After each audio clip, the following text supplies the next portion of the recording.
2020. Começa agora o Brasil em Dia para todo o país. O presidente Jair Bolsonaro reajusta valor do salário mínimo, que chega a R$ 1.039. A partir de hoje, entra em vigor a tarifa branca para todos os consumidores. Ela reduz o preço da energia fora do horário de maior consumo. E na nossa retrospectiva, você vai ver que em 2019, o governo fez leilões de petróleo e gás para atrair novos investimentos. Fique com a gente, o Brasil em Dia já está no ar.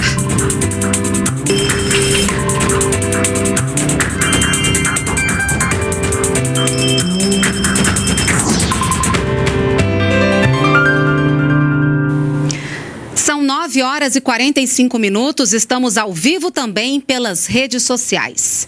R$ 1.039. É esse o novo valor do salário mínimo que já vale a partir de hoje. Vamos então até o Palácio da Alvorada conversar com a repórter Luciana Colares de Holanda. Ela traz os detalhes pra gente. Oi, Lu, feliz ano novo para você, bom dia. Bom dia para você, Renata. Bom dia para você que acompanha a TV Brasil e feliz ano novo para todo mundo. Que 2020 seja muito bem-vindo. Por aqui no Palácio da Alvorada, tudo tranquilo, nenhuma movimentação. Por enquanto, nesse primeiro dia do ano, que também marca o início do segundo ano de mandato do presidente Jair Bolsonaro.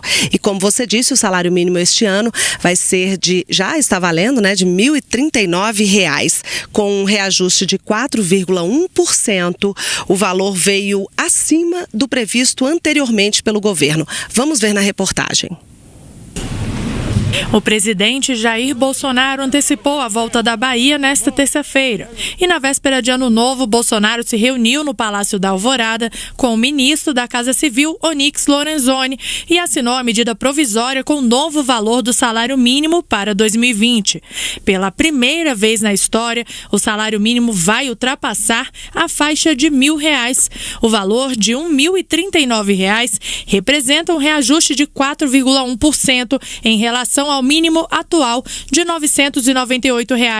A notícia foi bem recebida nas ruas de Brasília. R$ 40, às vezes para um rico, R$ 40 não vai ser uma diferença, mas para alguém que de baixa renda vai ser algo que ele vai poder comprar um leite, comprar um pão, comprar uma mistura. Vai poder ajudar em aumentar mais um pouco a renda da gente e o consumo também de outras coisas, né? Mas vai ajudar sim. Muito bom. Vai me acrescentar num gás, em uma feira da semana, num leite. É isso. R$ 40 para mim é fazer diferença. O reajuste ficou acima do previsto pelo Legislativo. No orçamento da União, aprovado pelo Congresso Nacional, o salário mínimo em 2020 passaria para R$ 1.031. Para manter o poder de compra do mínimo, o Ministério da Economia atualizou o valor com base na expectativa de inflação de dezembro, pressionada pela alta do preço da carne. O reajuste vai alcançar milhões de brasileiros, como explica o economista José Luiz Pagno Sá. Se somarmos todos os brasileiros que hoje, então, têm alguma remuneração vinculada ao salário mínimo, nós chegamos a quase 50 milhões de brasileiros, né? Mais da metade, vamos dizer assim, da população ativa, né, no caso brasileiro. Tem ainda alguns benefícios, como o benefício de prestação continuada, tem por base o salário mínimo, só isso, são mais 4,8 milhões de brasileiros, né, idosos ou deficientes, pessoa deficiente, que recebe o salário mínimo. E começa a valer também neste 1º de janeiro o contrato de trabalho verde e amarelo. Essa modalidade de contratação é destinada à criação de novos postos de trabalho para pessoas com idade entre 18 e 29 anos de idade. A finalidade é que eles tenham o registro do primeiro emprego nas carteiras de trabalho. Renata, voltamos com você. Obrigada, Luciana, pelas suas informações. Bom trabalho para você. E agora vamos ver como foi a festa da virada nas duas maiores cidades do país. No Rio de Janeiro, a festa foi na praia de Copacabana e contou com público recorde de 2.900.000 pessoas. O Ano Novo foi recebido com um show de fogos que durou 14 minutos e encantou cariocas, turistas brasileiros e de várias partes do mundo. Em São Paulo, o espetáculo de luzes foi na Avenida Paulista, um dos principais pontos turísticos da cidade. A festa teve a apresentação de vários artistas e a queima de fogos durou cerca de 12 minutos.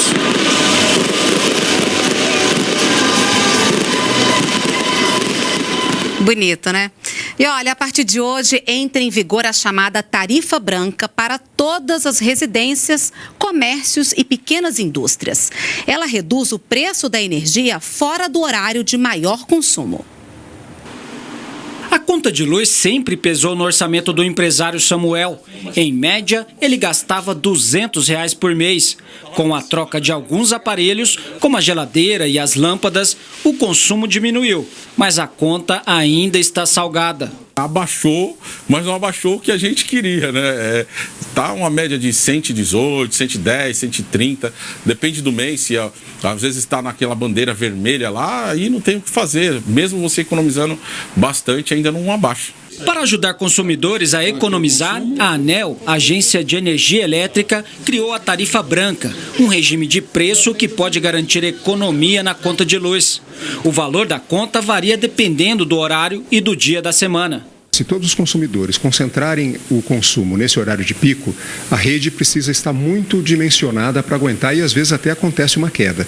Então a tarifa branca procura beneficiar o consumidor que consegue deslocar esse consumo para os horários fora da ponta, ou seja, depois das 10 da noite e durante todo o dia e durante os finais de semana. Cada estado adota faixas de consumo nos dias úteis com horário de pico, quando a tarifa fica mais cara. Em São Paulo, por exemplo, vai de 5h30 da tarde até 8h30 da noite.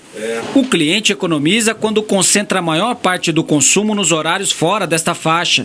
Mas é preciso solicitar à concessionária a mudança para o regime de tarifa branca e um novo medidor é instalado de graça. Em 2018, a tarifa branca já estava valendo para clientes com a média mensal de consumo superior a 500 kWh. No ano passado, o benefício só atendia clientes com consumo acima de 250 kWh. A partir de agora, esta modalidade passa a valer para todos os consumidores, inclusive para o comércio e pequenas indústrias. Muito importante analisar antes se vale a pena, porque ele pode acabar, se ele não conseguir deslocar o consumo para os horários fora a ponta, ele vai acabar pagando mais caro a conta de luz. Mas se ele conseguir deslocar, ou se ele já tem essa característica, tanto o consumidor residencial quanto o pequeno comércio, se ele já possui essa característica de consumir mais nos horários fora a ponta, aí já vale a pena fazer a solicitação. Vamos agora à nossa retrospectiva 2019.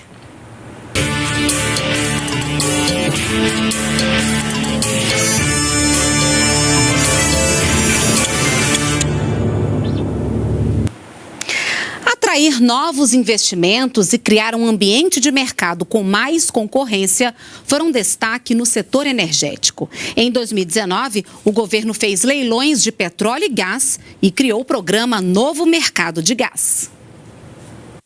2019 foi marcado pelo maior leilão já realizado na indústria do petróleo no país.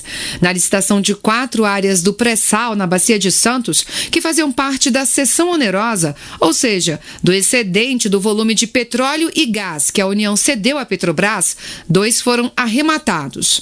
A arrecadação foi de quase 70 bilhões de reais. Ao todo, no ano, o setor de petróleo e gás arrecadou 84 bilhões de reais em bônus de assinatura em leilões. Mais importante do que isso é que a produção vai aumentar, os royalties vão chegar e isso aí é um círculo virtuoso que vai haver nesse setor. O resultado é que é o protagonista e eu acho que isso no setor de Minas e Energia, como também nos outros setores do governo, nós temos alcançado e temos apresentado isso para a sociedade e esperamos que efetivamente o país entre num ciclo de prosperidade. Na área de energia e transmissão, os leilões realizados em 2019 resultaram em 18 bilhões de reais de investimentos para os próximos 5 anos. E com mais investimento, a expectativa do governo é de que 100 mil empregos sejam gerados no setor. Isso aí é um sinal não só positivo no sentido do emprego, mas também da movimentação da economia como um todo. Neste ano também foi feito o primeiro leilão de mineração no âmbito do Programa de Parcerias de Investimentos, que é o programa de concessões e privatizações do governo federal. Pelo direito de explorar minérios em Palmeirópolis, Tocantins, a empresa vencedora ofereceu 15 milhões de reais em bônus e 1,71% em royalties sobre a receita bruta na fase de produção. A expectativa é que em 10 anos os investimentos no projeto cheguem a 255 milhões de reais. E o ano que começou com o rompimento da barragem da Valha em Brumadinho, Minas Gerais, termina com um reforço na fiscalização de mais de 220 barragens de mineração no país, além de um cronograma de desativação de instalações até 2027. Em 2019, o governo também abriu o mercado de gás natural para empresas privadas.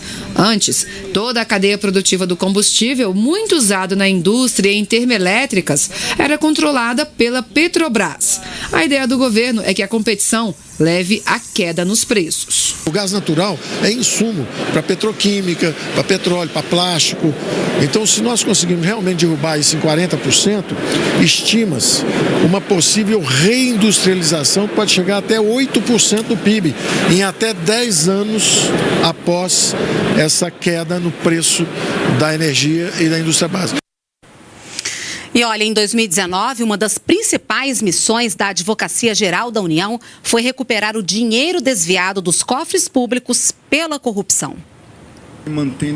O resultado da atuação da AGU este ano pode ser traduzido em números. Foram garantidos 233 bilhões de reais em investimentos de infraestrutura. 219 bilhões foram economizados judicialmente. 36 bilhões de reais foram arrecadados e recuperados.